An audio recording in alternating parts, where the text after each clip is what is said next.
Mr. President, colleagues, from the outset, it is a great honor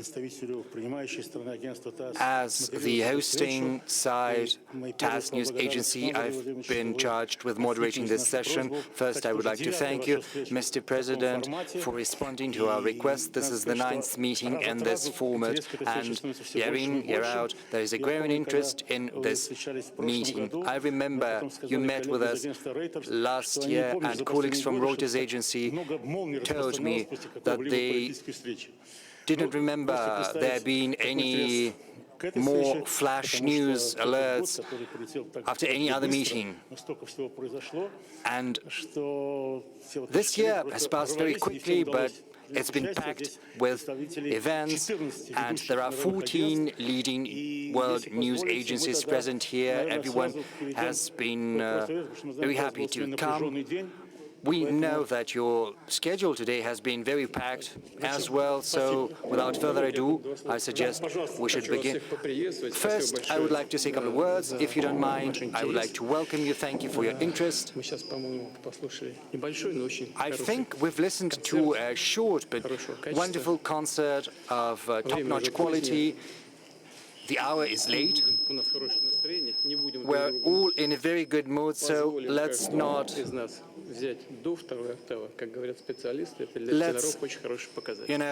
try to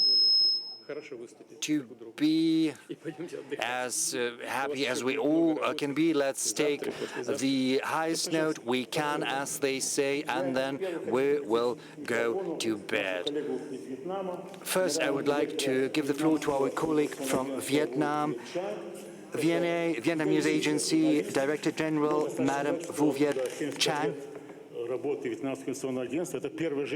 This is the first woman to chair this agency. She holds enormous authority in Vietnam. She is a professional of world class. Madam Vu, over to you. Thank you.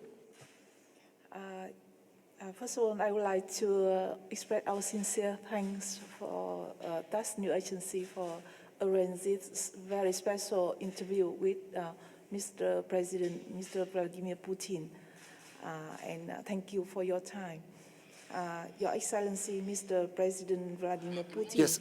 In your thank you very much to the 28th St. Petersburg for your question Economic Forum, and your welcoming remarks to the 18th St. Petersburg International Economic Forum.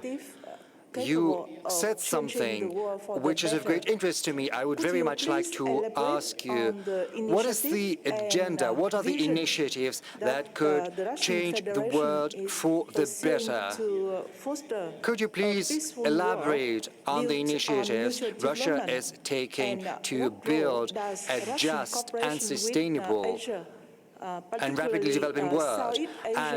And that agenda, what role do you see for Russia's cooperation with Asia and Southeast Asia and Vietnam in particular in that regard? Thank you. Well, officially, the agenda for the forum has already been announced. I'm not gonna dwell on that. But, of course, we are not having such an ambitious goal as to change something in the world and the course of this forum. The discussions are not going to change anything, but, the forum has been held for many years now. It first was held in the 90s, and it has been gaining momentum, as Mr. Guzman has pointed out, an increasing and growing number of our partners is coming to the forum, and the very fact that we're having conversations and the fact that we are signing a great number of agreements and deals and protocols, all of that is a very good testament to what we're doing. Our goal is To move further, I do not need to explain you why the circumstances are so difficult right now, because across the world there are conflicts raging, there are trade wars unleashed, and all of that creates difficulties in the way of the world trade. And there are grounds to believe that the forecasts saying that the world trade is going to slow down do have some foundations. So, if we were to put aside the official agenda for a while, then our goal, I believe, is going to be to search together for the ways to overcome the difficulties we are facing. And this will allow us indirectly influence the situation in the world economy. Given the fact that the forum is going to be attended by colleagues from different countries, colleagues who are holding leading positions in economy. There are going to be leaders from the world economies that are holding a great deal of sway in the world economics. So all of this is probably going to have a good impact on the economy. I do not think I need to explain you that what we advocate is a just world order. We want the WTO rules to be observed rather than tweaked to serve some short-term political gains whenever it's necessary. We are also against any kind of trade war or trade restrictions. As far as our cooperation with Southeast Asia is concerned, it's developing steadily year in, year out. Our trade is growing. I'm not gonna name the figures right now so as not to make a mistake, but this is absolutely true. Our trade is growing, and it applies to all countries of the world, Vietnam in particular. I'm going to speak a couple of words about Vietnam, but I believe that Southeast Asia is a very promising avenue because the share of the southeastern economies and the world economy, as well as the economic growth rates, are ahead of the average indicators across the world, and we believe that these countries are very promising partners for Russia. As far as Vietnam is concerned, we have a special relationship with Vietnam. Everyone is well aware with that, starting from the 1950s or 1960s. It was particularly evident when the Vietnamese people fought for their independence. But since that time, it's been long. The world has changed, as have our countries, but this relationship of friendship and cooperation still persists. We have a great number of projects. There's the tropical center, there's also the energy, because we're working both in the Russian territory and in the Vietnamese territory, and we are willing to expand this cooperation, providing our Vietnamese partners with a chance to work in Russia in hydrocarbons. We're also cooperating in agriculture. Strange or bizarre as it may sound, Vietnamese enterprises are investing in Russian agriculture to the tune of billions of US dollars, and they have been performing admirably over the recent years. Many are certainly aware of these investments, and we will keep creating conditions to make sure that our entrepreneurs and business people from Vietnam feel as comfortable as possible. We also have some good groundwork in humanitarian sphere. I refer in particular to trained professionals. There are several thousand Vietnamese students studying in Russian universities, different faculties, and we will support this process because it's beneficial not just to Vietnam, but to us as well, because we are creating a very good human foundation for further developing our relations. I have been to Vietnam, and my delegation and I have met with the graduates from Russian universities. It's as if I had got back to homeland, because the atmosphere was very amiable and very friendly, and there is a huge deal of interest among all of these people to work with Russia. They are willing and they want to work with Russia, and what's more important, they've got the opportunities for that. The last visit of the General Secretary of the Communist Party of Vietnam to Russia has but confirmed that all of the plans we've got with Vietnam are absolutely realistic and are implementable, and we will keep pursuing the goals and accomplish them. Thank you, Mr. President. We still stay in Asia. I would like to give the floor to a great friend of ours, Director General and President of Xinhua News Agency, Fu Hua. He is a member of the Central Committee of the party. He's also a doctor in legal sciences. He participated in the BRICS summit last year, and Xinhua is a long-standing partner of ours. Over to you, sir.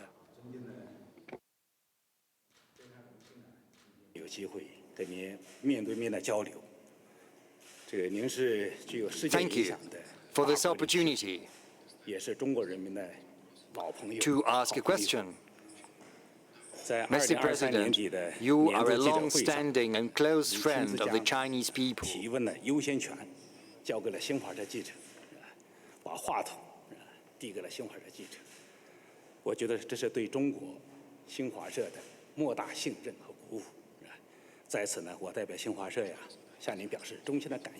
Last time, you provided the Xinhua news agencies, journalists to speak, and we would like to thank you for that. Right now, there is a question I would like to ask.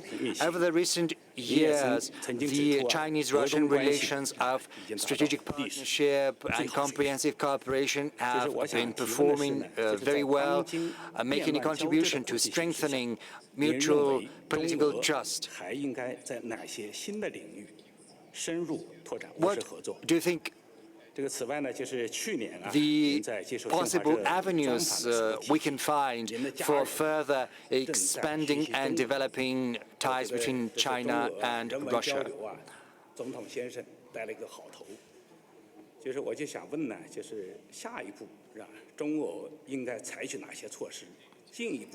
Last time you spoke about your family, saying that some of your members of your family are interested in studying Chinese. So in that regard, what do you think is the role for popular diplomacy, for people's diplomacy, in strengthening the ties between Russia and China?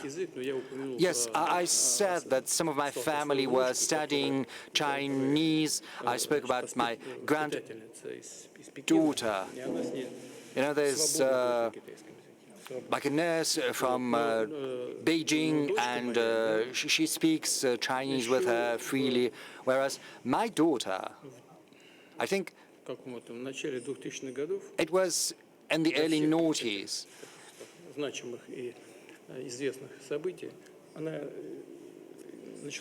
my daughter decided to dive into Chinese. She simply wanted to study the Chinese language. But, you know, using that as a starting point, I can tell you there is a growing interest in studying Chinese in Russia. And there's nothing surprising about that. There is nothing in this that would set the Russian-Chinese relations apart or different from our relations with any other country, because if there is a country with which our relationship is growing, if the economic ties are growing, then there is a growing number in professionals who can speak either English English or German or, say, French, as it used to be in the 19th century, because French is still considered to be the language of diplomacy. But, well, now it has been supplanted with English to a certain extent. But now, as for growing contacts in different spheres, all of that pushes us towards the idea of studying the language. I think we've got 51,000 Chinese students studying in Russia, 21 or 25,000 Russian students are studying in China. Our universities have fostered direct contacts, in particular between the Moscow State University and other universities and the universities and the People's Republic of China. We also have many humanitarian contacts. To cite an example, we organize thematic years of Russia in China and China and Russia on a regular basis. If my memory serves me right, we started this process by organizing the year of the Chinese language in Russia and vice versa for the Russian language in China. And it was not a coincidence, because it gave a huge impetus to the interest and mutual interest. Moreover, 240 billion US dollars of trade, that's important, and Russia is becoming a prominent trade partner for China in terms of the economy. The number of investment projects that have been planned are to the tune of 200 billion US dollars. All of them are very realistic and practicable. All of them are going to be implemented and put into practice. And that means that we need professionals speaking Russian from China and vice versa, speaking Chinese from Russia. And this is going to be the case. This is going to happen. Right now, in terms of purchasing parity capacity, China is the first economy of the world. Russia ranks fourth, and this will only get better. I said that last year. This is not about Russia's alleged pivot to Asia. This is just a natural course of action, because our economies are growing. We noticed this trend back in the early noughties or maybe the late 90s, and we started to pursue this path, fostering our relations. This is not about short-term interest. To a large extent, and I'm not going to open a secret to you, this is happening due to the fact that our economies are growing. And of course, the Chinese economy's quality is growing as well, and I do hope that Russian economy and Russian economic quality are also improving. Maybe we'll get back to that. But what kind of priorities does it set before us? Of course, we need to ensure the reliability of financial flows that sustain the growing trade of 240 billion US dollars. We also need to concentrate greater attention on high tech. And in that regard, I believe, and I do hope, our Chinese friends will find something to catch their interest in Russia and vice versa. We are moving closer to the project of a heavy helicopter. Of course, Russia is a leader in that regard, because even the UN is using our helicopters, because we are the only ones in the world to produce that, and China and others are interested in that after the tragic events, the natural disasters that happened. There are other avenues we could pursue, namely space exploration, aircraft construction. You know, there's something that has surprised me and has brought me joy at the same time. I see great Chinese achievements in the development of artificial intelligence. We see it's 10 times as cheap and 10 times as efficient as the results of our other colleagues. Or let's take genetics, which is a critical biological sphere. It's important both for medicine and for economy. And there is another thing, we're also developing our military and military and technical cooperation, and this is certainly very important to ensure stability in international affairs. We have a whole track dedicated to that cooperation. Our defense ministries have the plans for cooperation. We hold exercises on a regular basis, and we will hold exercises this year. We're also cooperating in the military and technical sphere. We are aware of the wishes of our Chinese friends. They are interested not just in purchases, but also in an exchange of technologies, and we will going to pursue these plans. Let's move to Europe. I would like to give the floor to a representative of a country that is very well known to you, namely Germany. We've got the head of news desk of DPA. News desk is at the core of any news agency. Matej Romanchik is a friend of ours. He was with us last year. He worked in different spheres. So over to you. And when you did sport, well, you covered sport. What sport did you pay greatest attention to? Football, first and foremost. Thank you, Mr. President. Thank you for the invitation and for the chance to be here. Good evening, Mr. President. The new Federal Chancellor, Friedrich Merz, has recently said that he could contemplate holding a telephone conversation with you. Do you think that would be useful? Would you like to have a contact with the new Federal Chancellor? Do you think Friedrich Merz could be a more successful mediator between Russia and Ukraine than Donald Trump? Thank you. If Mr. Federal Chancellor wants to call me and have a conversation, I have repeatedly said that we never abandoned any contacts and we are always open for that. Some 18 months ago or 2 years ago, such conversations were held with Chancellor Scholz and other leaders of Europe. They were regular, but at some point in time, when our European partners decided to inflict a strategic defeat upon us on the battlefield, they seized these contacts. They were the ones to seize them. They should be the ones to resume them. We are open for that. I've already said that. As to whether Germany can make a greater contribution than the United States as a mediator in our negotiations with Ukraine, I doubt that. A mediator should be neutral. When we see German tanks, Leopards on the battlefield,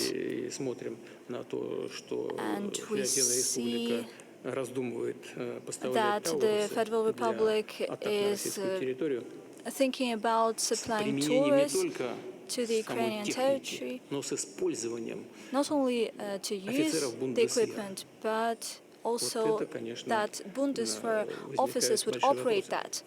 Then it begs the question, and everybody knows that should that happen, it would not affect the hostilities. This is ruled out.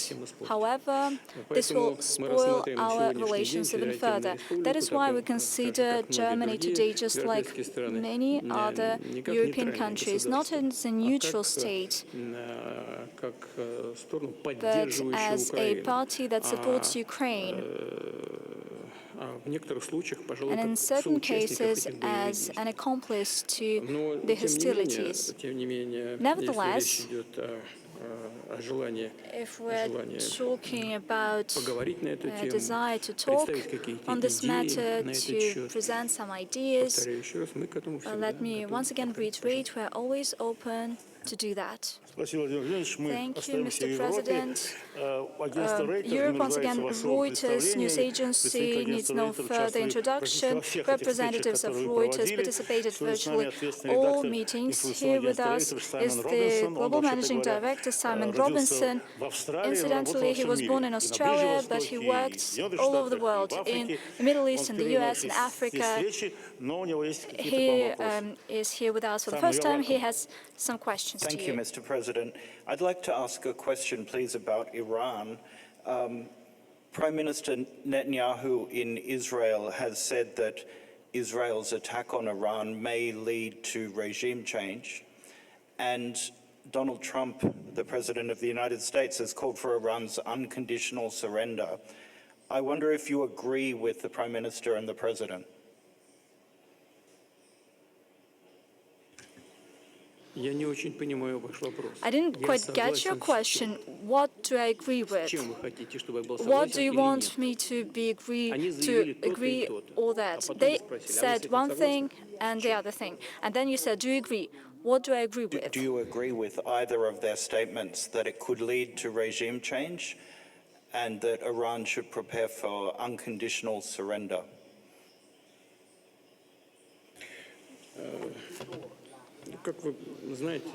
As you know, Russia and I personally keep in touch with Prime Minister of Israel on this matter, as well as with President Trump.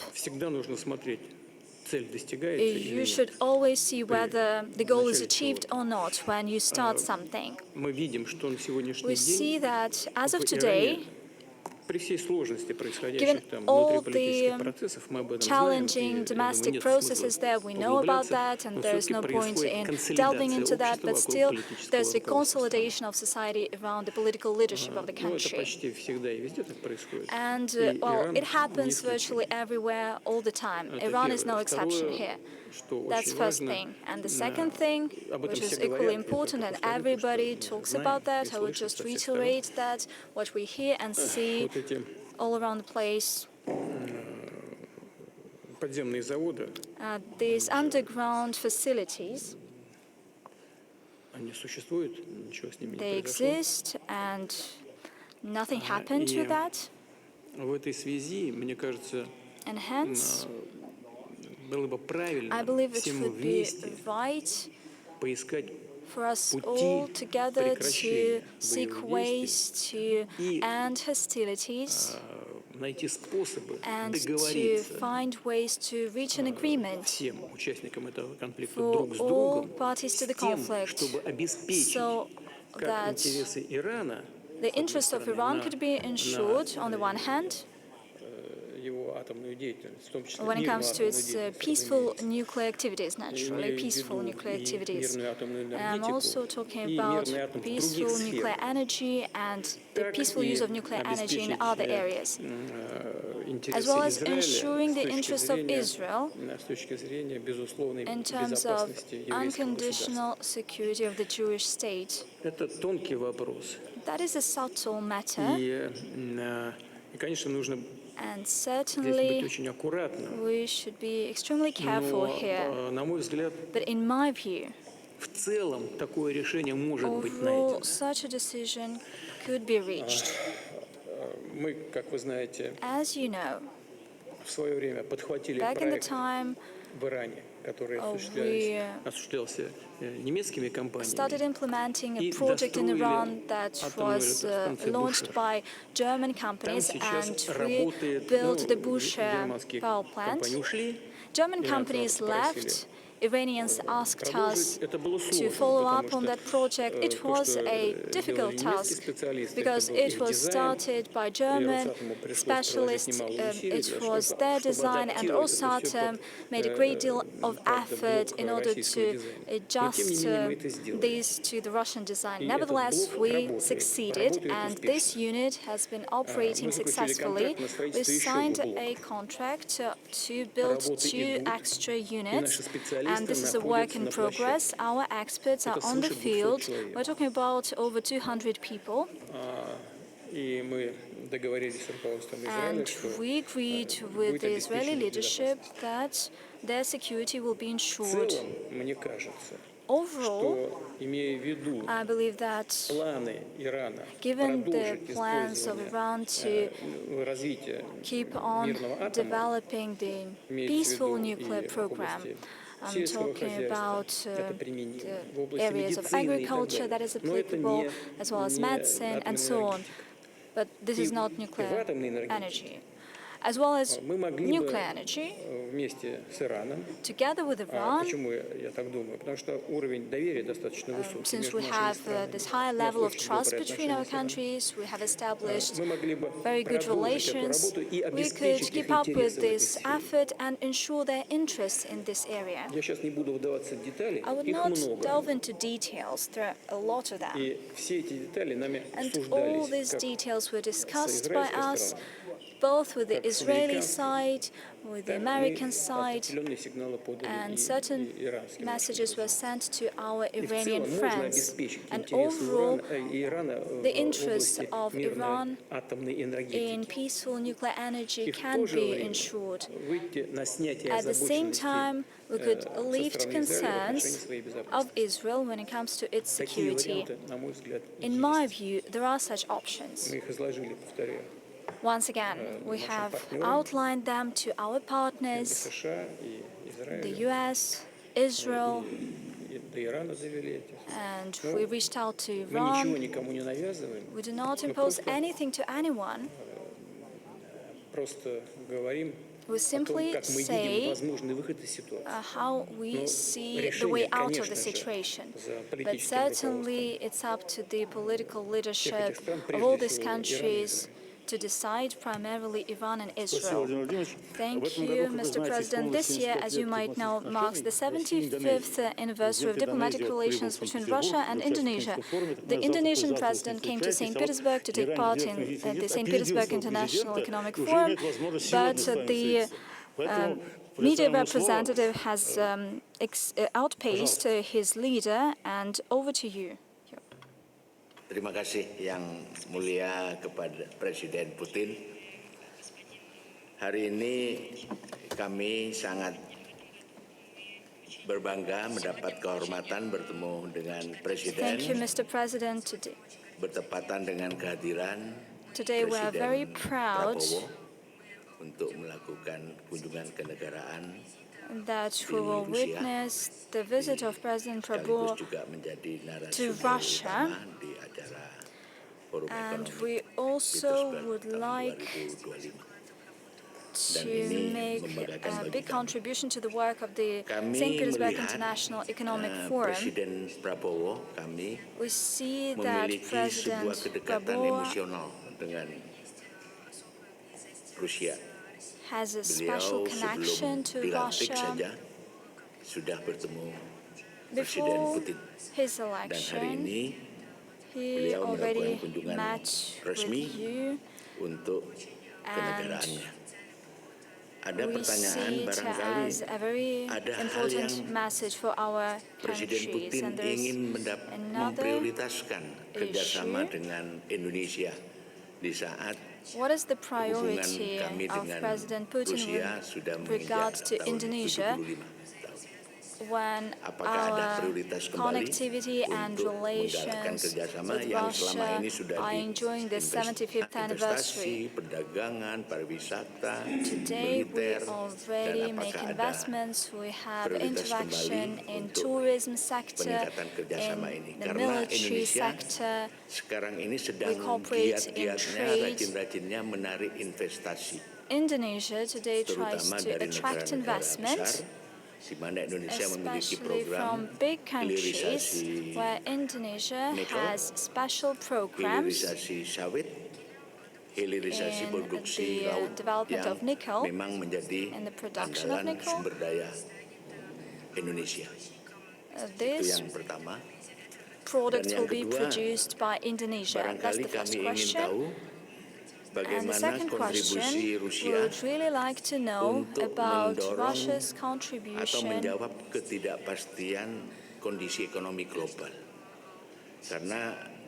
kita melihat tahu bersama to bahwa improve ekonomi this sekarang ini situation lagi with ada economic di uncertainty in the poros world. Cina, ada di poros Rusia, dan There ada is a di poros Amerika, situation dan that has to tanda-tanda do with the ekonomi axis of memaju China and juga the axis of ada the di United Asia States. Tenggara. Dan saya kira There is ke depan also Asia an Tenggara axis of juga other akan major countries of the butuh world, and I believe untuk that in the mendapat future, kepastian ekonomi global Asia untuk mengakselerasi pembangunannya, would need some termasuk kind of Indonesia certainty yang in memiliki potensi sangat economy, besar dari including sisi in populasi Indonesia, penduduk, sumber that daya has a manusia, huge dan potential in terms of the mengenai population, geopolitik its workforce, internasional. Terima and the kasih. geopolitical position on the international arena. Вы абсолютно правильно определили You have отношения с президентом, identified отношения and России и Индонезии very well и наши put отношения с президентом Индонезии. and Действительно, described еще the возможно relations еще between Russia and после Indonesia выборов, and но до between the инаугурации presidents. приехать в Москву с He визитом. deemed И it мы это очень possible высоко to have a оценили. visit to Moscow Это before действительно his очень хороший inauguration знак and того, after the что election, and we appreciate that. при That is a good действующем sign президенте настроена that на Indonesia всестороннее and развитие наших the связей. current president Ну, что seeks сказать, to have a Индонезия comprehensive development of развивается our очень быстрыми ties. темпами. What can I say? Очень быстро. Indonesia Она enjoys превращается в fast одну из крупнейших growth стран мира. Сколько rates. сейчас It is Индонезии? becoming one Почти of the 300 major миллионов, countries. 290, Almost 297 миллионов 300 человек. Да, у вас million, сколько сейчас? 297 million. That is your population, right? Ya, memang Indonesia Indeed, that is true. Да, я спросил, сколько населения сейчас в Индонезии. What is Почти 300 your миллионов, да? population? It's almost 300 million, right? 2.800.000. 280 million, Вы представляете, 280 миллионов человек. 89 million. Вот, значит, многие европейские страны, даже мы Many в России, European мы все countries, такие, even все считают себя великими in державами. Russia, well, we consider ourselves to be great powers. Just come to think of it, Indonesia is home to 280 million, and it is fast developing. You know what's happening? The world is drastically changing. Просто. И дело ведь не только And it's в количестве not народа just населения. about Дело в том, the что все эти population. страны и экономики этих стран, It's они about the fact that достаточно these countries быстрыми and the темпами economies are transforming quite rapidly. The structure of the economy is changing, just like the aggregate GDP, the growth rate, the increase, the level of education. And all these countries naturally would fight to achieve a higher level of revenues for the population. This will inevitably result in a number of measures in science, economy, education. They reach very significant positions in the world, in the global economy, and that's how we treat Indonesia. On top of that, we have very good, decades-long trust-based relations. Certainly, there are traditional areas of our cooperation. We'll keep on supporting them, but certainly we will try to diversify our ties. I believe that the level of trade today does not live up to our opportunities, and without any doubt, tomorrow we'll have a very meaningful conversation with the President of Indonesia. We'll discuss all priority areas. For us, I would not like to jump the gun. He has just come to our country. Tomorrow we'll have several hours to talk to one another in detail. You have mentioned certain problems between the US and China with regard to tariffs and trade relations. Indeed, the People's Republic of China has в области товарооборота. a surplus, trade И, surplus, наверное, и нужно стремиться к тому, and чтобы probably сбалансировать. we Но need я to согласен здесь с нашими balance китайскими that, друзьями. but I Но agree with делать my это спокойно Chinese в ходе friends. We переговорного need to do процесса. that in a И calm way точно, during совершенно negotiations, можно and for sure добиваться нужного результата. we can Я achieve нисколько не the сомневаюсь, necessary что и results. Соединенные I have Штаты, no конечно doubt же, к that этому в конце certainly концов придут. the И то, United что States делает will draw this conclusion at the end of the day. действующая администрация, The да, current планка actions так of the current переговорного процесса administration, завышается, но well, потом все they же lower приходит up, фактически they переходит в область переговоров ante и up the к поиску negotiation process, but взаимоприемлемых решений. at the end of the Я думаю, day, что так it будет и boils по другим down to направлениям. mutually Но acceptable solutions, and I believe that that will be the case КНР here as в свое well. время предложил By the way, the president стратегию of 1+1 путь. China came up with this Она связана с тем, чтобы strategy, Belt создавать and условия для Road взаимодействия initiative со that всеми seeks соседними to странами create и даже conditions for interaction близкими соседями, with а neighboring соседями, так countries, сказать, по not only close neighbors, подходам, but что называется, also к развитию торгово-экономических countries связей. that share common approaches to И developing trade and получается. economic ties. Знаете, And это реально this получается. approach is И, successful. It really is. Индонезия начинает работать в Indonesia рамках БРИКС. starts to work within Начинает работать BRICS, достаточно, так сказать, уверенно. Мы and всячески будем it is doing способствовать that тому, in a чтобы quite Индонезия confident way. вливалась в семью БРИКС, We would make sure получала that необходимые Indonesia дивиденды от этой is совместной becoming a работы. full member of BRICS, that it enjoys Чувствовала бы, что dividends and benefits семья from this БРИКС и shared правила, efforts. которые в It could БРИКС feel изложены, that the благотворно BRICS влияют family на and the развитие BRICS rules экономики вашей have страны. a Ну, а страны favorable БРИКС, в том числе impact on и your Россия, economic конечно, development, and заинтересованы BRICS в том, countries, чтобы including Russia, наращивать are отношения interested in с bolstering Индонезией по тем relations with направлениям, которые Indonesia являются on the приоритетными для tracks вас. that are И это, priorities to опять же, you. и прежде всего, And once again, это primarily,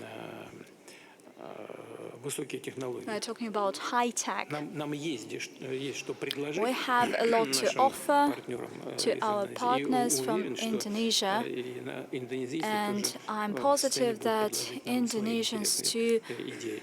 would be happy to offer their interesting ideas to us. That is something that we'll discuss at length tomorrow with the President. Thank you. For many years, we had very close partner relations with our friends from the Kazakhstan media. We have regular contacts. At certain point in time, President of the Kazakhstan established a great complex, including this TV and radio complex of the President of Kazakhstan. Our colleague, Mr. Jaldinov, is currently Deputy Director. He's on the other side of the table. Over to you. Mr. President, thank you for the invitation. My question is as follows. The economic cooperation between Russia and Kazakhstan still has positive dynamics. What do you think our countries can do in order to stimulate further development of trade and economic ties between Russia and Kazakhstan, especially against the backdrop of global challenges? You know, we have special relations with Kazakhstan. You can see that, everyone knows that these are relationships of alliance in the very direct sense of the word. The history of our countries, which used to be one state, one country, there is also a great deal of human contacts, interpersonal relations. All of that holds huge importance. Moreover, Kazakhstan is part of the CSTO, which is our defensive structure. It is also part of our economic association. We cooperate with Kazakhstan as part of the SCO as well as on other international forums. All of that is of huge importance because it creates an environment which allows us to cooperate in the most important fields and spheres. I have to say a couple of words about energy. Energy has always been one of the pillars of our cooperation. As you're aware, we have started to think about expanding our supplies of gas and other energy because during the Soviet times, you know, the gas infrastructure was built in such a way that part of the resources used to be supplied from Russia to Kazakhstan, so Kazakhstan was lacking its own infrastructure back during the Soviet times. It was lacking the pipeline system, so traditionally it used to get gas supplies from Russia because it was part of one single country. And we still continue these supplies, but right now President Tokayev and myself are engaged in discussions on expanding this cooperation. We are thinking about how we can reach third countries' markets together. We're also thinking about setting up logistics for supplying Kazakhstan's oil, because, you know, the greatest deal of Kazakhstan's oil, which is exported, goes through Russia. Well, most of it is flowing through Russia, through the Caspian pipeline consortium, as well as through other infrastructure. Almost all of Kazakhstan's oil is exported via Russia. But we are cognizant of the fact that Kazakhstan is interested in diversifying these routes, and we stand ready to help Kazakhstan in that regard. We're working in Europe together. We're still working together in Europe together. We're also working together on space. And this is not just about the use of Baikonur launch site. We're also thinking about developing satellite constellations. I refer to joint projects in space exploration as well. We are also servicing our trade, which is constantly growing, using our national currencies. This level has reached almost 95%, which is a very good result, which gives us a chance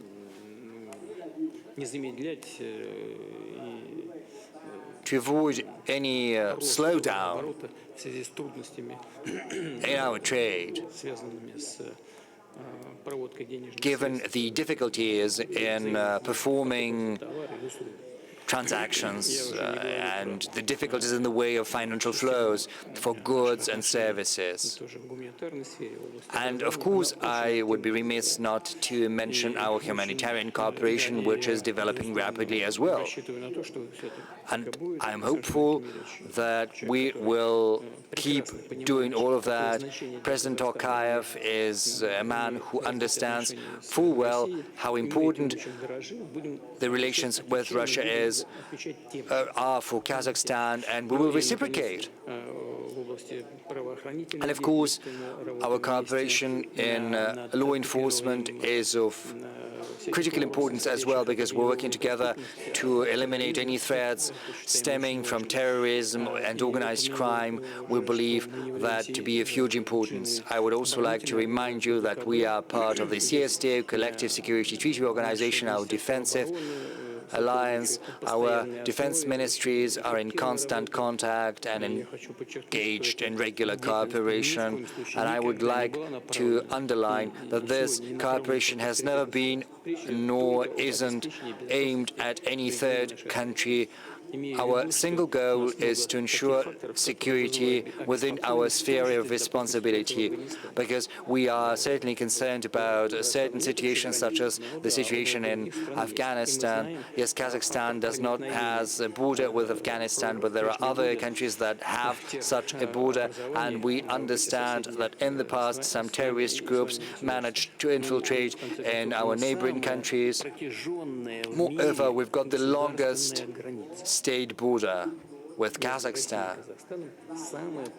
That is the world's longest land border in the world, and it is very important to us, and we will keep developing our relations in this field and in other spheres as well. I would like to underscore once again that we view Kazakhstan as one of the closest countries to us. It is an ally of ours, and I see no complications in our relations, no complications whatsoever.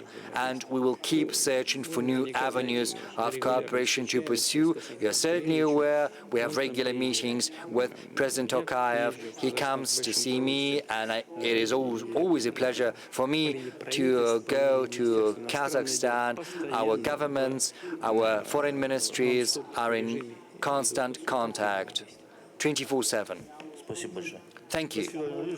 Thank you, Mr. President. To the right, I have a colleague you know very well from Agencia EFE, Mr. Sanz Mingote. In Spain, he's known not just as a great journalist, but also a specialist in history and philosophy. He is a popular lecturer. So, over to you, sir.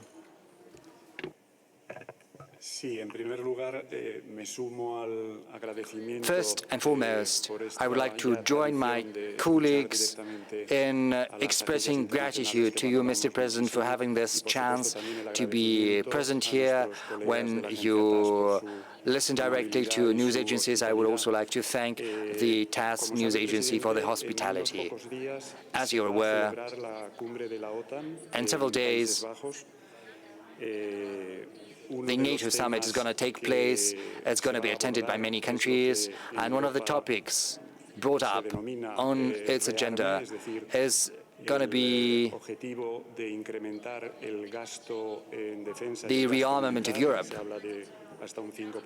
Europe is planning to spend more on the military sphere, is going to boost its military expenditure. So if you had a chance to speak before NATO, what would you tell them? What's your message to them? What's the goal? Do you think this rearmament of NATO is a threat to Russia?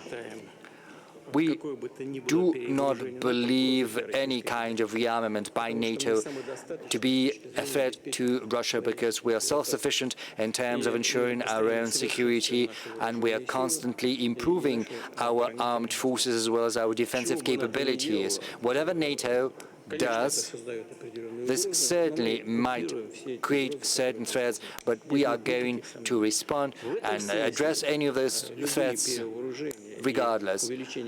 So from that point of view, any rearmament or any increase up to 5% of the GDP spent on military expenditure, well, doesn't make any difference. That's the first thing I would like to say. But unfortunately, there's another thing I would like to say. For many centuries, from time to time, for many years, for many centuries, the West has always brought up this danger stemming from Russia, because it made it easier for the Western elites to fashion their domestic policies, because this alleged threat from the East could always be used as a reason for getting more money from the taxpayers. It could also be used to explain their own mistakes in economy. They could always shift the blame on this alleged threat from the East. If we have a look at the textbooks in history, we'll see that this issue pops up from time to time in the course of history. Understandably, the current crisis in the relations between Russia and Western Europe goes back to 2014. But the problem is not that Russia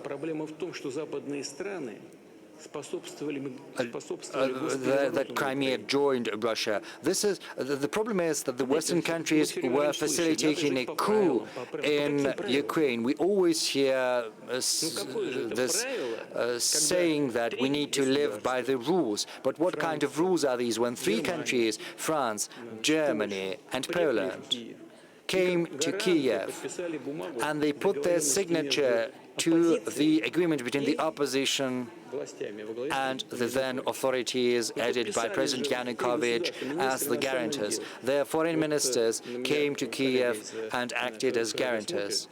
Our colleague from Germany is looking at me. Mr. Steinmeier used to be a foreign minister, and he put his signature to that document. But after several days, the opposition carried out an armed coup, and we didn't hear any protest. And then they're telling us that we need to abide by the rules. Are you writing rules for others to follow, whereas you are not going to perform according to those rules yourself? That's where this crisis stems from. Not because Russia was acting from the position of force. No, it was these people whom we used to call partners until recently that have started to act according to these rules. Madam Nuland said that you'd spend $5 billion on the coup. What kind of revelation is that? Our Western partners have always been acting from the position of force since the collapse of the Soviet Union, and it's understandable why that has been happening.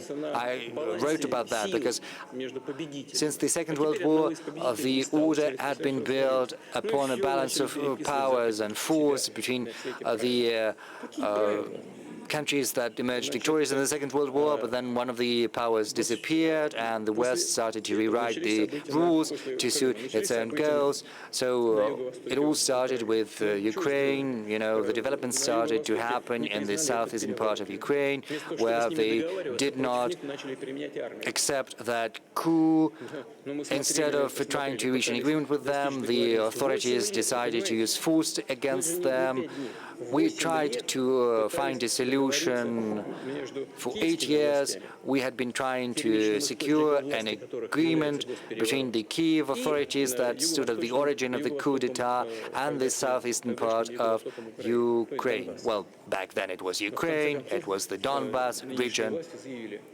But in the end, the current authorities told us that they were not happy with anything in the Minsk agreements, that they were not going to observe them. For 8 years, they had been persecuting these countries. They were also mistreating the Russian Orthodox Church, the Russian-speaking population, and everyone had been turning a blind eye to that. In the end, we took the decision to put an end to this conflict, yes, by resorting to armed forces. Does this mean we intend to attack Eastern Europe? You know, in the past, propagandists from the Hitler regime said that the more implausible the lie, the more efficient it is.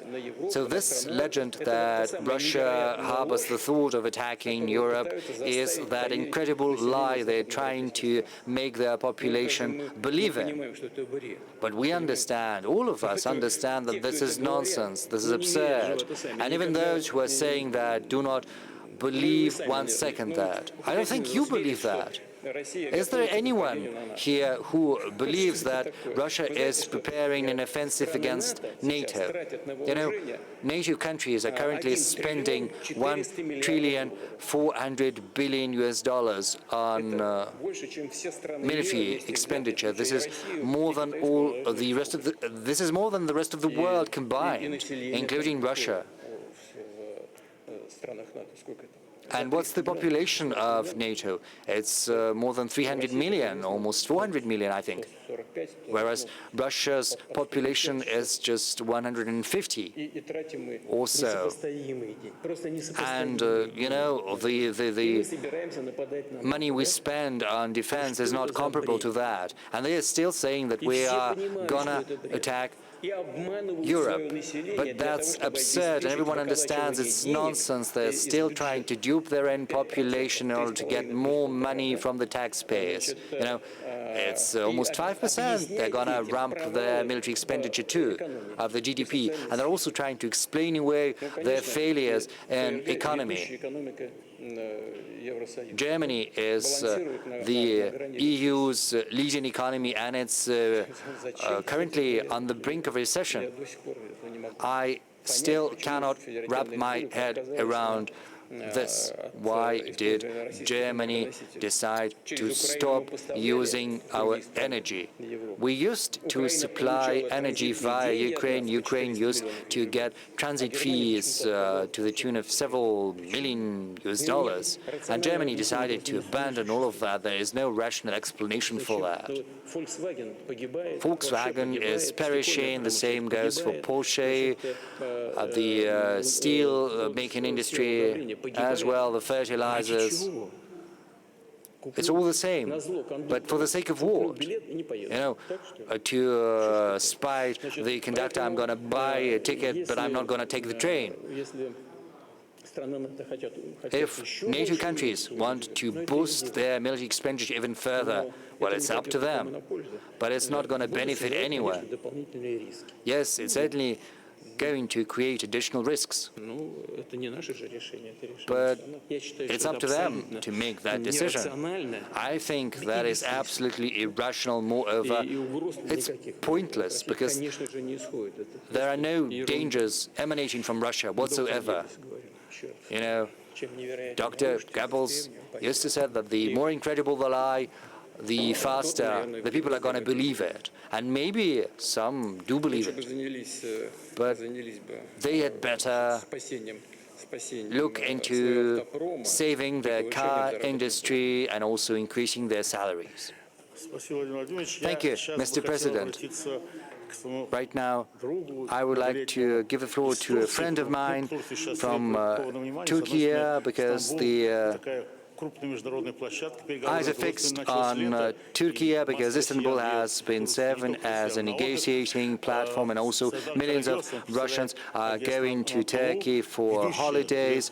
Serdar Karagöz represents Turkey's leading news agency, Anadolu, and I think he's the only one who's brought his wife to this session, to St. Petersburg. We'd like to thank him for this initiative. This is a call to the rest of the colleagues. Next time, do come with your spouses. Well, either he took his wife with him, or maybe the wife didn't let him go without her. Well, maybe she did say that you're not going anywhere without me. Well, we will hope that your wife wanted to visit Russia and St. Petersburg. And she speaks Russian too. Well, that's great. Thank you, Mr. President. My wife used to study in Russia. She used to study here at university. She did want to come. We wanted to go to a concert, which was great. At all times, Russia has paid a great deal of attention to art, to literature.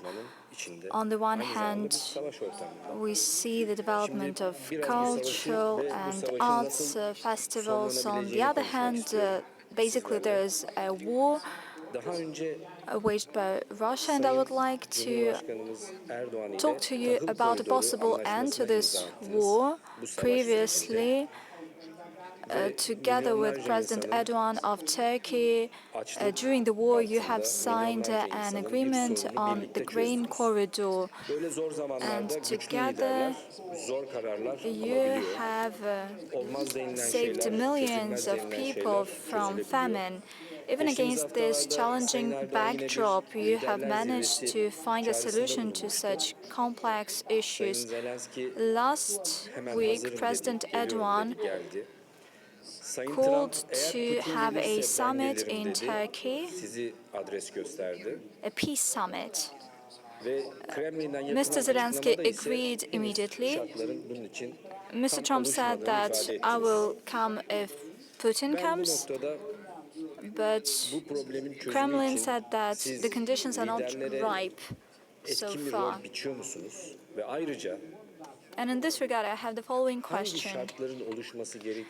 Do you give an important role to the leaders in addressing these issues? And what are the conditions that should be ripe so that leaders could gather and put an end to this conflict? Thank you. Regarding the statement of President Trump, well, I heard it differently. Mr. said, Putin doesn't come because I don't come. What should he do there if I'm not there? And he's right here. That's the first thing. And secondly, he repeatedly said, had I been president, this war would have never happened. And maybe he's also right here. During one of my latest telephone conversations with Mr. Biden, I told him, well, I would not delve into details right now. We have all the records. I said that we shouldn't go as far as have these hotbeds of tension and conflicts. We need to ensure that the current leadership of Ukraine should meet the needs of its citizens in the southeast of Ukraine. There is need to put a stop to the genocide of the Russian-speaking population. Human rights violations should not happen. That is something that was repeatedly said by the previous administration regarding the human rights. And by the way, back in the day I told him, you think that it will all be resolved so easily right now, but afterwards it might turn out that it would be better if you hadn't done things that you did. And I said it to him, and probably if Trump was the president, this conflict hadn't happened. That's the first thing. As for the summits, you know, I participated in the Minsk negotiations where we were seeking the principles for peaceful settlement, and we spent 17 hours talking about that. We spent the whole night doing that, and we reached an agreement on the principles, but the Western countries did not abide by them. The German Chancellor said that they simply had to buy time to rearm Ukraine. She said it publicly. Nobody forced her to do that. Same goes for the former French president. They were the ones who said that. It turned out that our so-called Western partners never intended on implementing anything. We need to find a solution that wouldn't just put an end to the current conflict, but that would put in place conditions to prevent such kind of situations in the long run. When the conflict just erupted, we tried to convince the Ukrainian side so that they would use the Minsk agreements to reunify the part of Ukraine that wanted to leave them, but they refused to do that, and ultimately a military conflict erupted. I've already said it to Secretary General Guterres, and I said it publicly. You might argue in any way you can chastise Russia for launching an aggression, but listen, you don't need to be a big expert in public international law to understand the rationale that I'm going to outline to you. A part of the territory of one country decided to separate from the main party, and I'm talking about the southeast of Ukraine. Donetsk and Lugansk, they decided to part from Ukraine. Did they have the right to do that? In line with international law and the UN Charter, they were entitled to do that, and the relevant article stipulates the right of nations to self-determination. I believe it is Article 1, the right of peoples to self-determination. That's the first thing. Secondly, during this process,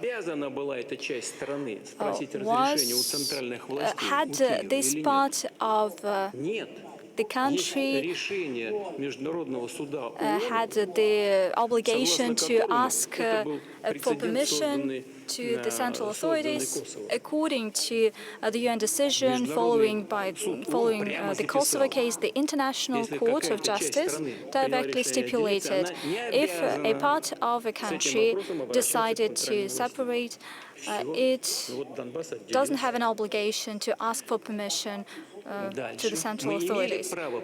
And that's what Donbass did. We were entitled to recognize their independence. For 8 years, we have been tolerating that, and we were trying to reach an agreement. Ultimately, they declared their independence. Were we entitled to recognize them? Why not? We recognized them, but by doing so, we signed an agreement on mutual assistance. We were allowed to do that, of course, and that's what we did. And in the framework of this agreement that we ratified by the Parliament, we had to provide assistance to them, including military assistance. They made an official request to us, and we provided assistance to them. Please tell me, where had I made a mistake? You wouldn't find any mistake. There is no mistake whatsoever. One stems from another. When I'm talking about the Kosovo case, I do recall what happened there. Back in the day, the Western countries, European countries, the US made serious pressure on this International Court of Justice, and it made a decision during the separation of a certain part of the country. This part of the country shall not ask for permission, for central authorities for permission. That's it. They did it with their hands. How come? Well, that's what it is. You can do that, and here we cannot do the same. This shouldn't happen. There should be universal rules. Only in this case will they be stable. And this is the guarantee for security of others, not at the expense of others. That's the key part. We're ready to have a meeting, and by the way, I'm ready to meet with anyone, including Zelensky. It's not the point. If the Ukrainian state authorizes anyone to hold negotiations, the point is who will sign documents. I didn't invent anything. In terms of propaganda, you can say anything about the legitimacy of the current authorities. But when we resolve serious issues, what is important to us is not the propaganda, but the legal issues. According to the Ukrainian constitution, the president of Ukraine is elected for 5 years. As for the extension of his mandate, there are no options to that, including during the martial law. Do read it carefully. During the martial law, only the mandate of the parliament is extended.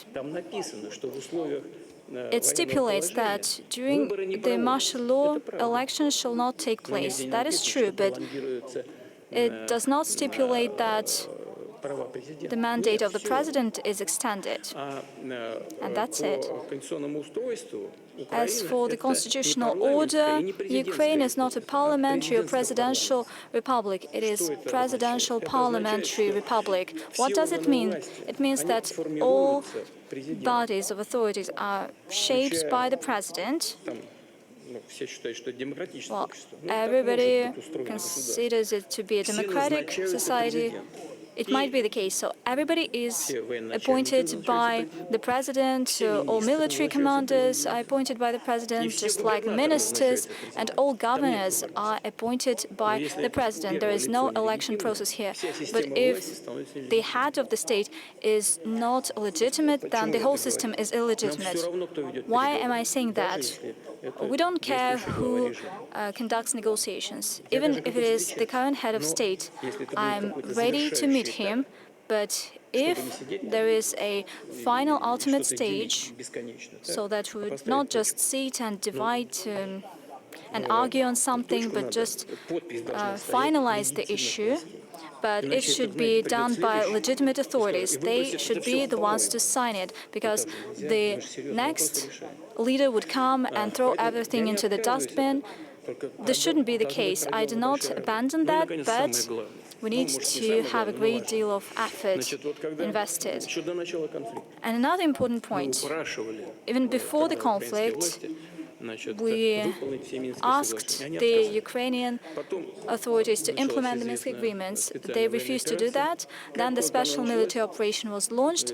Once it was launched, well, how was it launched? It's no secret. We told them, withdraw your troops from Donetsk and Lugansk republics that we recognized as independent states. And that's it. Everything will end tomorrow. No, we will keep on fighting. Okay, they kept on fighting. Then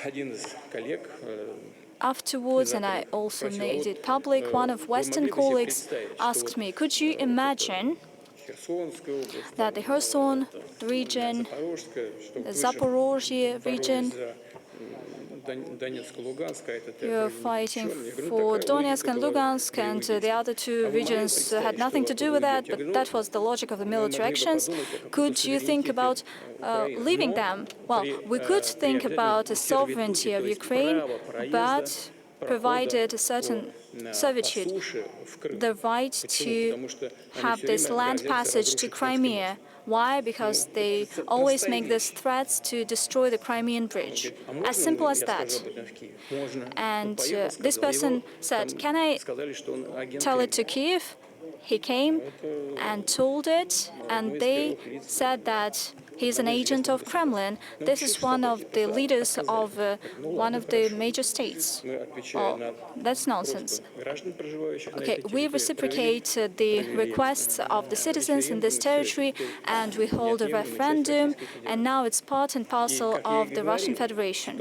And as I have said, the situation would degrade, and that's what happened. Now we're talking not only about Donetsk and Lugansk, but about two other regions of the Russian Federation, plus Crimea.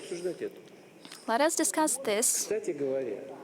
By the way, when we had negotiations in Istanbul, and thanks a lot to President Erdogan, in 2022, odd as it may seem, but we reached an agreement on everything with them. You see, there was a draft agreement that was developed, and it included issues of denazification, territorial issues. We reached a certain language that both Russia and Ukraine were happy about. But no, those who want to increase the defense expenditures in Europe and the US came and they said, you shouldn't do that, you should have a military defeat of Russia on the battlefield. They threw everything away and they started reaching this goal. Now the situation has changed and they say, let us reach an agreement. Okay, let's do that. Let us unwrap these packages and let us hold negotiations. We shouldn't just sit day in, day out, all year round. That is why we are ready to continue these negotiations.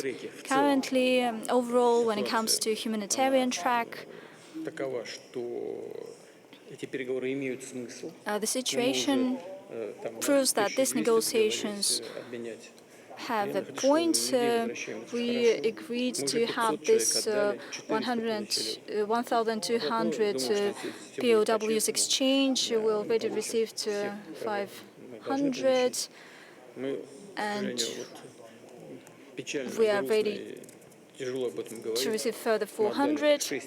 Well, it is said that we provided more than 6,000 bodies. In return, we got 57, I believe, 57 bodies. We provided 6,000 bodies of Ukrainian soldiers to Ukraine, and we are ready to provide additional 3,000. But let me once again reiterate, these are tragic and sad figures. Nevertheless, This is a humanitarian issue, and that is a positive outcome of negotiations in Istanbul. Thanks a lot for the platform that you have provided, thanks to President Erdogan. But we are ready to have substantive negotiations on the principles of settlement, but the Ukrainian side also needs to be prepared for that. And its Western sponsors and so-called allies should not push it to have a struggle till the last Ukrainians, but they should indicate the current realities, and they should indicate the current state of affairs. Currently, we keep in touch. Our negotiation teams keep in touch. I asked just now Medinsky, and he said he had a conversation today with his counterpart from Kyiv, and they reached an agreement on having another meeting after June 22nd. But I should say straight away that Mr. Fidan, let alone President Erdogan, are doing a lot in order to achieve this settlement. And I should say directly that President Trump of the US has been doing a lot and is sincerely committed to settlement. We will build on the position of our friends from China, India, other BRICS nations. We keep in touch regularly on that matter. They too are very concerned. I meet with the leaders of these states, and we start almost every conversation with that matter, and we thank them for thinking about that and for trying to find a solution. Believe me, we want to have a fast solution, and it's better to have a peaceful solution. Thank you, Mr. President. You know Madam Akulovich quite well.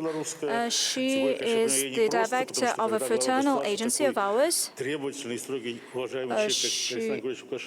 Mr. Lukashenko is a very thorough, serious man, and she has a very difficult job, but she's doing great. We are great friends, and I would like to give her the floor. Thank you for such an assessment. Mr. President, in the beginning of your statement, you said that you stand against wars and restrictions. We are talking about economies, trade wars, and restrictions. And we know your position quite well. You are on the same page with President Lukashenko. Nevertheless, the situation is such that we had Western sanctions, we had to revisit economic ties. But thanks to that, we got very promising, interesting projects, both in Russia and Belarus. Does the Union State have a plan B in case the sanctions are ramped up, and possibly this will be the case? Within the Eurasian Economic Union, in 10 days' time, Minsk will host the Eurasian Economic Forum. I would like to know your opinion about this organization. What kind of an organization are you talking about? The Eurasian Economic Forum will take place in 10 days. What's your take on that?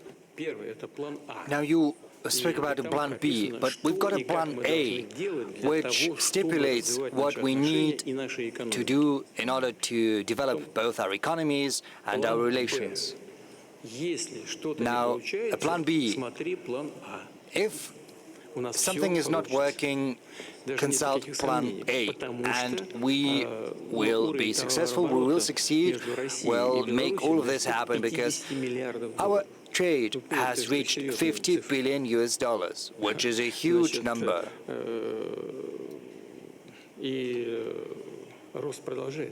And it keeps growing, to a large extent thanks to our cooperation, because we are seeking for new ways to develop our cooperation, to find new avenues where we did not cooperate in the past. Say, there's microelectronics. Many have been mocking Mr. Lukashenko for allegedly preserving the Soviet command system. But he did manage to preserve a great number of economic branches and industries that are in high demand, especially amid the sanctions and restrictions. Yes, of course, many things need to be improved. A lot has to be done because it took other countries decades. But we still have a chance to use this as a groundwork for shared progress and fast-track route. We also have some good opportunities in aircraft construction. Yes, sometimes these are just very small aircraft. Belarus can build some smaller aircraft on its own, but sometimes we can also cooperate deeper and wider in building bigger aircraft, which will probably be assembled in Russia. We also have some good cooperation in agriculture. There is mutual cooperation and collaboration.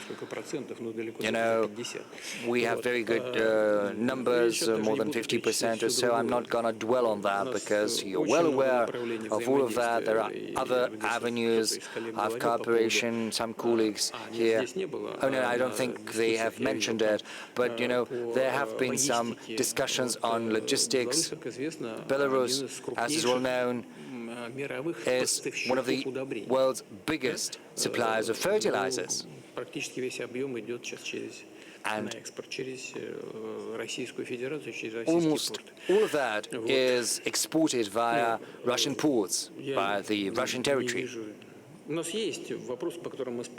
are certain issues that we've got disagreements on, and these controversies are very persistent. We've got them all the time. I'm not going to dwell on details, but we do manage to come up with a solution to all of these disagreements, because we are sincere about wanting to find a solution to these issues. As for the Eurasian Economic Union, it's indeed the deepest integration association in the post-Soviet space, and this integration is genuine. It's not just in words, but in real actions. Kazakhstan used to be one of the initiators of this project, for which we are hugely grateful to them, and this association is developing. It's true that there are some complexities. We're probably not ready yet for unifying our markets completely in energy and in other fields, but we have embarked on this path and we will arrive at our destination sooner or later. It's all about the pace. You are probably aware of our ongoing discussions on energy supplies, but we do manage to find solutions. We find a way out. Sometimes these solutions are very original, very innovative. I'm not going to dwell on them. I'm not going to mention the details. But solutions are there. They're within reach, within grasp. Our cooperation within the Eurasian Economic Union is very dynamic. I'm very optimistic about that. Bilaterally, we're also doing great. In terms of the Union state, we have made great headway in that regard. I think we've managed to achieve a very high percentage of integration. I think we've almost accomplished all the plans that we have laid.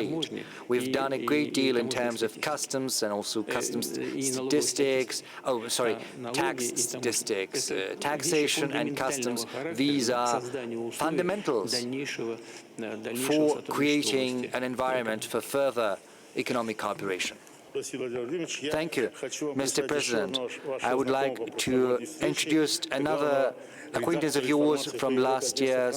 This is Editor-in-Chief for Europe from France Press news agency, Karim Talbi. He holds enormous, incontestable authority. He also knows Russian. I think he has not been using his headset to listen to you. Karim, over to you, please.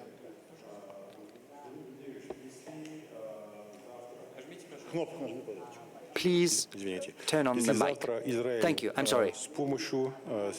If tomorrow, with the help of the US or without it, Israel were to assassinate Ayatollah Khamenei, what would Russia's reaction be? What would your first actions be? That is the first part.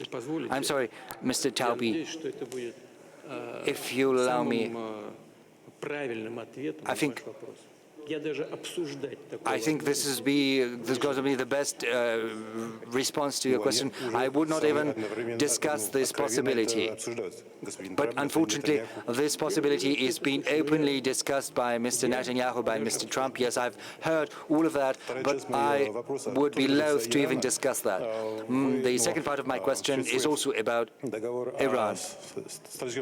You've got a strategic partnership treaty with Iran. Does it doesn't have a provision on mutual defense, but still, given the acute nature of the situation, would you be willing to provide Iran with new types of weapons for them to be able to defend against strikes from Israel? You know, in the past, we proposed to our Iranian friends to work together on air defense.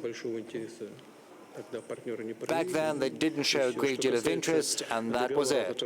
As for the treaty that you have mentioned, the Treaty on Strategic Partnership, it does not have any provisions on defense. Secondly, and third, our Iranian friends are not asking us for that, so there's nothing to discuss.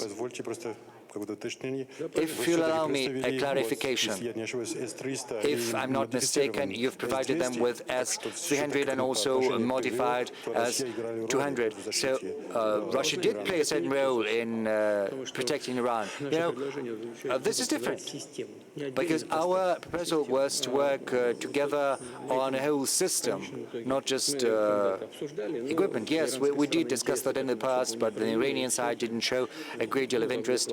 And our proposal,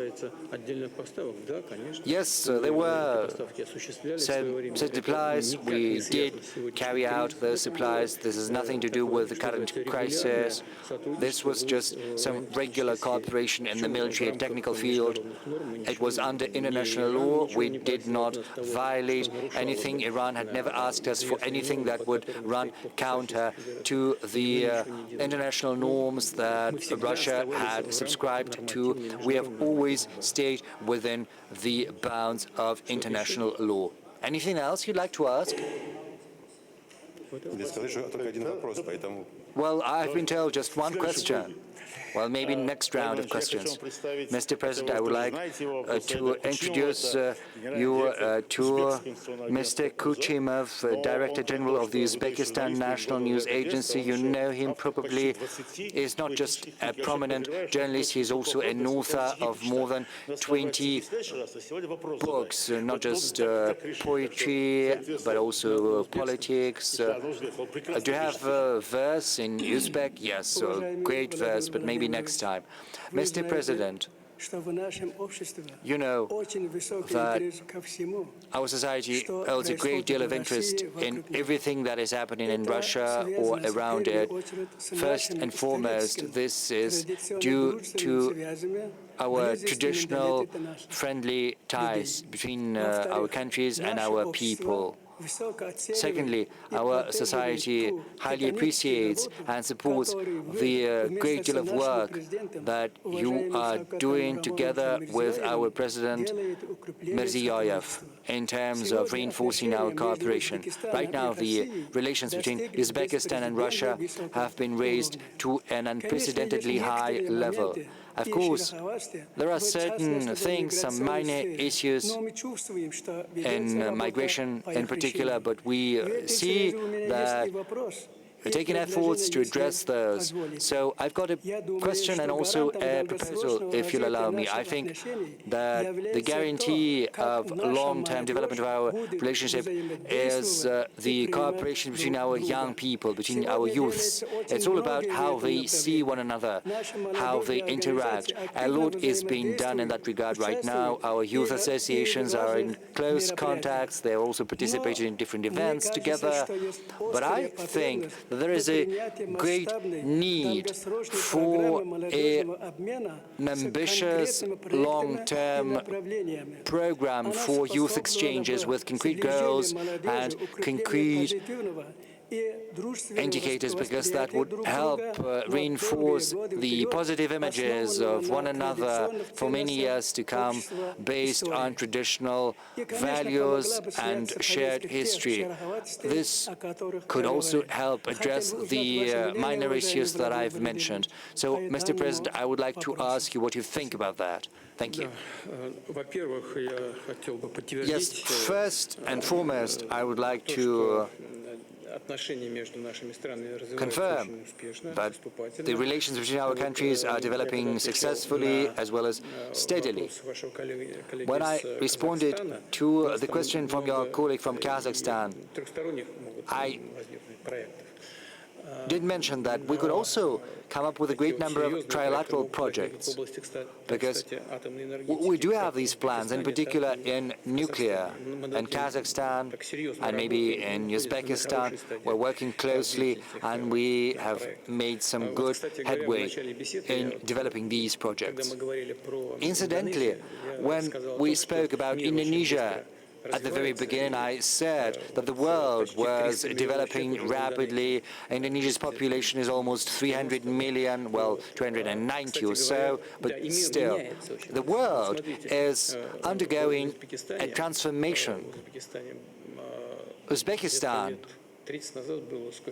used to have a population of 15 million 3 decades ago. Right now, Uzbekistan's population has risen to 38 million people, and every year the population grows by 1 million. You see how things change so rapidly, and we are fully aware that there are many issues of social nature. There are issues related to the labor markets, and President Mirziyoyev and I have agreed to address these migration-related matters together. Well, you know what kind of state our labor markets are. We see they're recovering, but we have agreed to work together because we will train those who want to work in Russia in terms of learning the Russian language, studying the Russian culture. There is a very good plan we've drafted for these ends, and I am hopeful that we will put that into practice. And of course, working with young people is of paramount importance. As far as I'm aware, the aide to President Mirziyoyev, Saida Shakhmatova, has recently been to Moscow. She met with many colleagues of mine from the office of the Russian president. She's got the instructions from President Mirziyoyev, and as per these instructions, she pays a great deal of attention to developing youth-to-youth contacts. There are certain proposals in that field, and we will certainly work together on that, because youth holds a great deal of importance, and I fully agree with you on that. Thank you, Mr. President. Next, I would like to give the floor to a person who attends this meeting for the second time. This is the news director from Associated Press. You know, our TASS agency and Associated Press have been cooperating in different forms despite different situations in the relations between Russia and the US. James Jordan, over to you, please, sir. Thank you, Mr. Guzman, for the introduction, and thank you, President Putin, for the opportunity to ask these questions directly to you. It's much appreciated. In relation to the fighting between Israel and Iran, on June the 13th, a statement from the Russian Foreign Ministry condemned the Israeli strikes on Iran. It said, unprovoked military strikes against a sovereign member of the UN, against its citizens, peaceful cities and critical infrastructure facilities are totally unacceptable. It's a simple question. How does that sit in relation to Russia's continued aggression in Ukraine. Yesterday, 28 civilians were killed in Kyiv. AP journalists witnessed a tower block that had been destroyed by a Russian missile. So how do those two positions reconcile themselves? And then a follow-up to that, do you have any plans to meet with President Trump or talk to him again by telephone?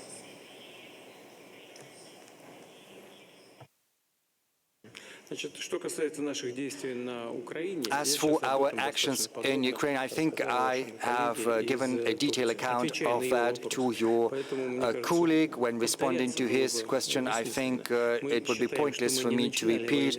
We do not believe that we were the ones who started the hostilities in Ukraine, but we're trying to put an end to them, whereas the current Ukrainian leadership unleashed a war on its own territory, using force after the coup d'etat against the innocent population of Donbass. They used aviation as well as heavy military equipment against those people. They were performing strikes against residential areas. For some reason, no one wants to bring that up right now, but it was precisely these measures that resulted in the current conflict between Ukraine and Russia right now. That's first. Secondly, if your journalists did see those residential blocks destroyed by Russian missiles, they couldn't have told you about that. If they had seen anything, they saw that from the side, but it was not a strike against a residential area. It was a strike against a military facility, against a plant that is producing military equipment. This is what we're doing, and we're not hiding that. One of the goals of the special military operation is to demilitarize Ukraine. That is to take away its capacities to have armed forces that could pose a threat to us. So we either have to agree with them on that, and this is something we reached an agreement on in Istanbul back in 2022, because back then we came to an agreement on the size of the armed forces that Ukraine was allowed to possess. We had also come to an agreement on the number of the armed forces and the staffing. We had an agreement on everything. But afterwards, thanks to the efforts of the Western allies of Ukraine, they simply threw all of these agreements away, as I mentioned, and they decided to fight against the last Ukrainian, until a full strategic victory is something which they couldn't achieve. So, unfortunately, we have to address the goal we have set before ourselves using our armed forces. We want a full demilitarization of Ukraine. We want to make sure that there cannot be any armed forces in Ukraine that could pose a threat to Russia in the future. And these are the strikes that your journalists witnessed. Of course, if we can come to an agreement, if you can't come to an agreement peacefully, then we will have to seek a military solution to that. There's nothing surprising about that. I do hope I've managed to give an answer to your question. As far as the statement by our foreign ministry is concerned, it's all understandable. It cites international law. It's all transparent. Now, as for our actions in Ukraine, I've explained our logic to you, and I've gone through this logic step by step. We believe this is fully in compliance with the UN Charter. As for the assessments made by the Foreign Ministry of Russia, please take a look at that to see what objective there is to it and what things are imaginary. There is nothing imaginary here. Hopefully, I answered your question. With regard to possible meetings with Mr. Trump, naturally, it would be extremely useful. I agree with the US President. It should be well prepared, and it should result, with some positive outcome. We have chosen a good track. We had several telephone conversations with President Trump. We deeply respect his intention to rebuild relations with Russia on many tracks, in security, in economy.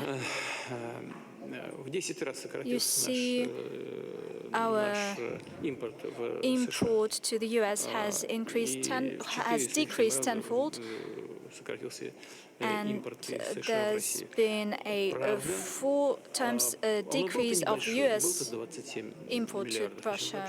It was 27 billion, not that much, but it slid down to several billion. As per last year, the trade between Russia and the US increased. It decreases with many European countries, but it increased between Russia and the US. I do hope that President Trump is not just a politician and a man entrusted by his people with the fate of his country, and he's also a businessman, and a great advantage is that he calculates everything, and since he became a rich man, he does a good job in calculating, and he calculates steps towards Russia, how much it will cost to the American taxpayers, to the American economy, whether it will benefit from certain measures or not. And we see the interest of the US business towards building relations with Russia. There are contacts between our key companies. They want to get back to the Russian market. And overall, this instills certain cautious optimism. I hope that the President of the United States and his team will see that, will hear that, and together with business representatives, they will take decisions to rebuild Russia-US relations. Overall, we have contacts with Secretary Rubio, Vice President Vance. By and large, gradually, relations, well, at least we create conditions to rebuilding relations. Hopefully that will preserve this trend. We are ready to do that. Thank you, President Putin. I would like to give the floor to the chairman of the board of the Azerbaijan State News Agency, Azataj, Mr. Aliyev. I was born in Baku, and I would like Mr. Aliyev to wrap up this round of questions. Well, it's very popular. It's a very popular family name in Azerbaijan, Aliyev. Thank you. In my turn, Mr. President, I would like to thank you for this meeting. I have a question on the shallowing of the Caspian Sea. You discussed this issue in Baku with Mr. Aliyev. After that, you instructed the relevant bodies in Russia to resolve this issue. The initial survey shows that there's an ongoing lowering down of the water level in the Caspian Sea, and the level of water depends on the Volga River flow. But this flow is also sharply decreasing. What measures are taken by the Russian side on this matter? You know that this issue was raised by the President of Azerbaijan, Mr. Aliyev, and I reciprocated that immediately. You know, well, this issue never popped up, but this is a major issue. We have tragic experiences, and we need to take urgent measures. The relevant instructions were made to the government, and I know that the Russian government, together with the government of Azerbaijan, are working in this direction. They are searching for possible solutions. We shouldn't make any rash decisions, but we need to work on a sustainable basis. I do not know whether we can resist nature. Because besides man-made reasons, there might be some global reasons. And I know that there's been always an outflow. The Caspian Sea had varying levels of water at certain periods, and we need to do our utmost to prevent some irreversible processes. We're working with colleagues. I'm not ready to name specific measures, but I just know that we're working together on that. Overall, if we talk about Azerbaijan, last year we increased our trade by 7%. That is a good indicator. We have good projects, north-south, and other good tracks in logistics. And by the way, in the production sector, including the vessel construction, we have a lot to work on, and we have very good substance to that project. President, thanks a lot. My colleagues would get me wrong if I don't ask a question on the behalf of TASS agency. Well, it's not a question, it's a cry of my soul. If we take military professions, over the past year, the profession of a journalist has become one of the dangerous. We have lost a number of our colleagues, that is our pain, that is tragic, colleagues from Izvestia, and actually it is a common pain because journalists all around the world perish. What can be done by the UN, UNESCO? Back in the day, there was a phrase, don't shoot a piano player, he does as best as he can. You shouldn't shoot a journalist, he's fulfilling his duty. What efforts should be made to prevent the killing of journalists? Over the past year, there's been a 10% increase in the number of journalist killings, and currently these numbers are even higher. That is a question that I cannot answer completely. But this depends on the level of the general culture of the parties to the conflict and their attitude towards humanitarian issues. Unfortunately, when hostilities rage, probably casualties among journalists are inevitable, but it's not about that. The thing is that if it is made deliberately, if your colleagues suffer due to some consequences, due to some circumstances, that's one thing. They might be wounded and then they perish, but if that is done deliberately, that is a crime, that's for sure. And probably we might think together about the possible response of the international community.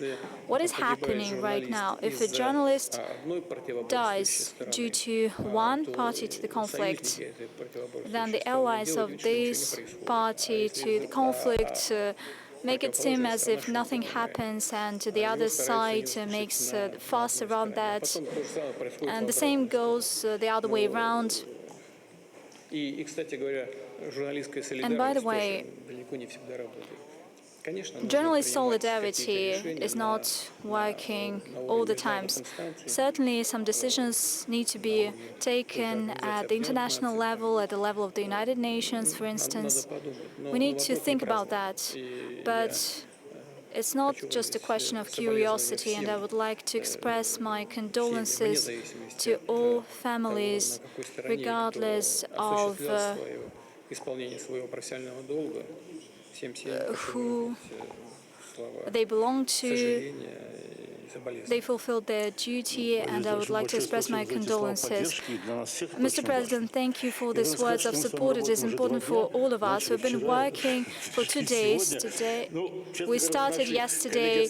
We continue today. Our colleagues still have their interest, and it's up to you if you have any opportunity. Okay, colleagues, we won't make a full round. If you have some burning issue, please raise your hand and we will ask the President to answer. But please be brief. Thanks a lot, Mr. President. A representative of the Iranian news agency had to be here with us, but he didn't manage to come because of the war.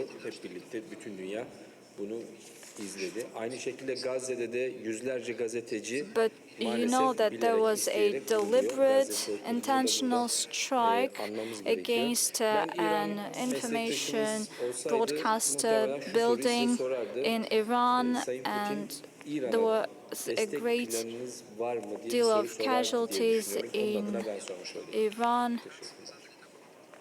And I think that Iranians would ask the question, would Putin support Iran? And I would like to ask this question on their behalf. Just now, your colleague made reference to the statement by the Russian Foreign Ministry regarding developments between Iran and Israel, and it is all laid down there. I have nothing to add.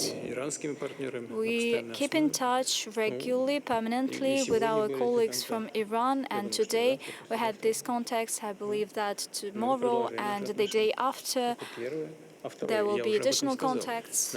That's first thing. Secondly, I've already mentioned that our experts are working in Bushehr, 250 staff, and the overall number could reach 600. These are people that are on a short mission. We are not leaving. Doesn't that mean that we're supporting it? Iran didn't ask for any other kind of support, but we have provided our assessments. Let me repeat once again. What are the questions? Martin was one of the first. He wants to ask another question. Mr. President, I would like to go back to my first question because currently, the German society is actively discussing this matter. Olaf Scholz initiated debate on supplies of Taurus missiles when he was the Chancellor. Currently, Chancellor Merz didn't say publicly what would happen next if Germany supplies Taurus. What would be the response of the Russian Federation? I've already said that. Probably I didn't articulate it quite precisely, and I'm sorry for that. We know the backstory of our relations. We know what happened in 1940s. We know what happened during the World War II. And we know how many efforts were made from both sides, the Soviet Union, the Russian Federation, and Germany, in order to heal the wounds of the past. And we have managed to achieve that in many ways.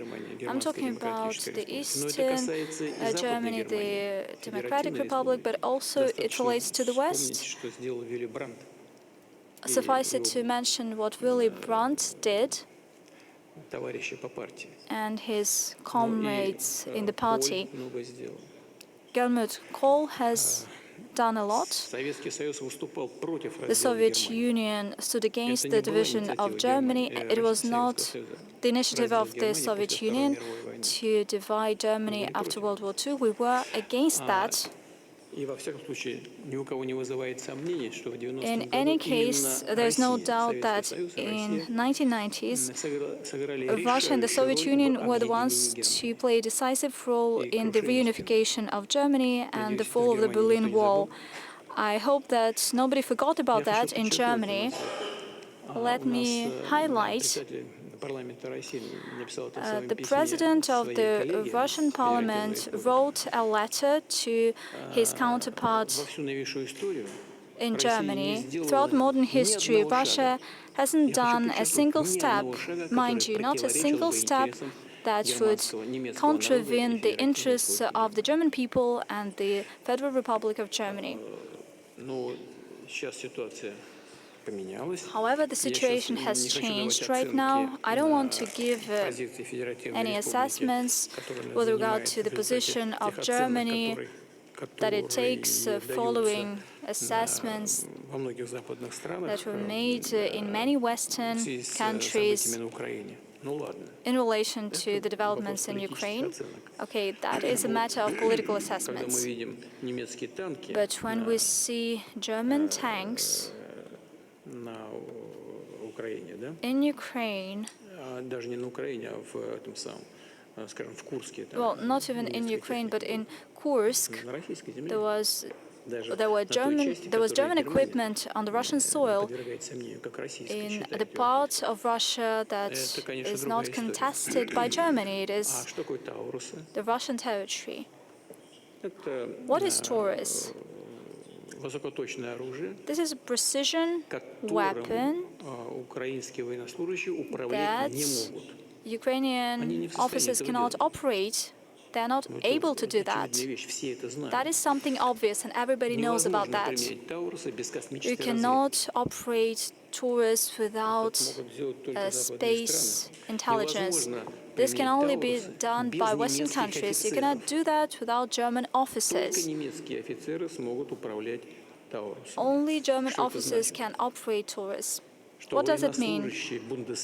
That means that servicemen of Bundeswehr will strike the Russian territory using German weapons. What is it other than the dragging of Germany into a direct armed conflict with the Russian Federation? There's no other way of putting that.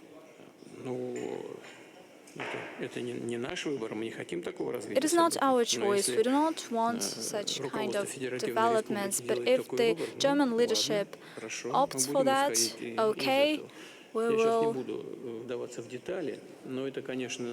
proceed from that. I will not delve into detail, but it will do a serious damage to our relations, to put it mildly. But it will have no impact on the hostilities, because the Russian armed forces have a strategic advantage on all directions.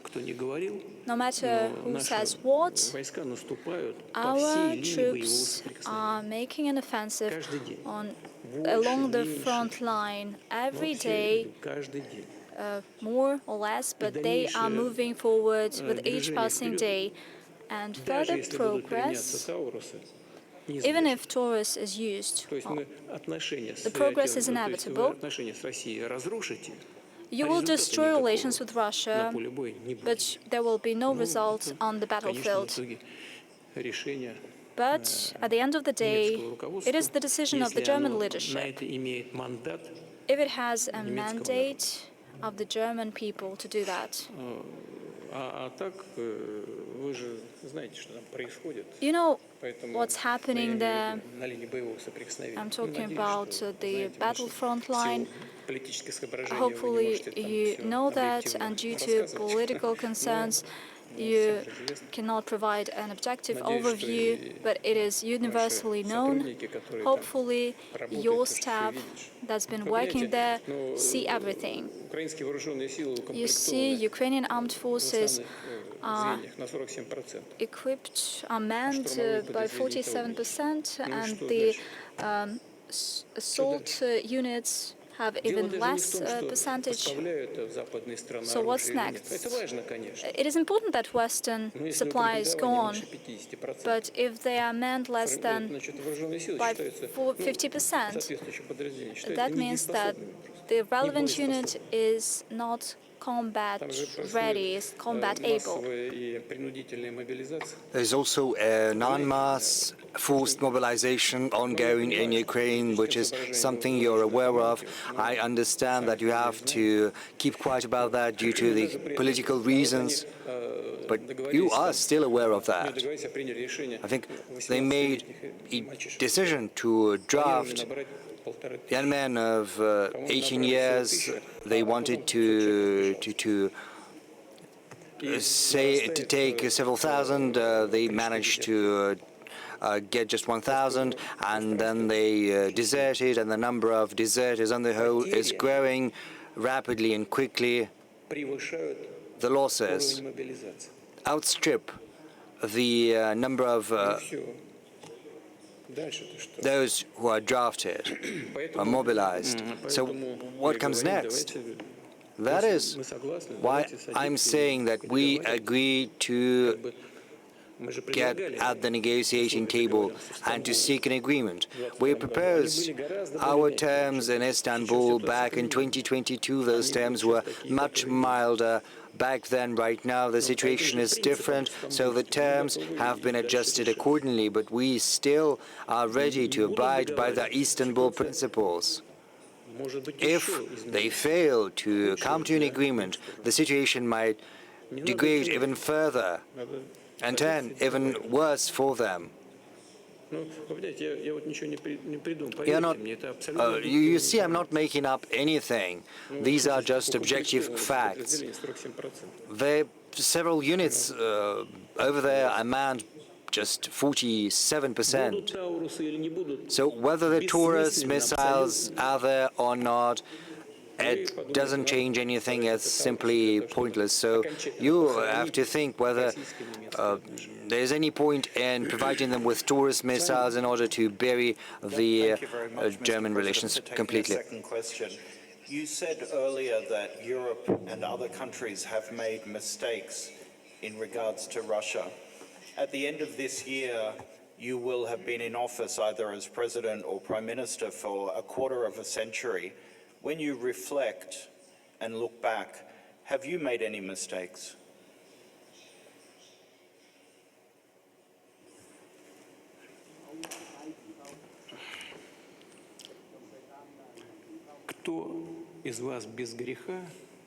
He who has no sin, let him throw the first stone at me. And let's stop at that.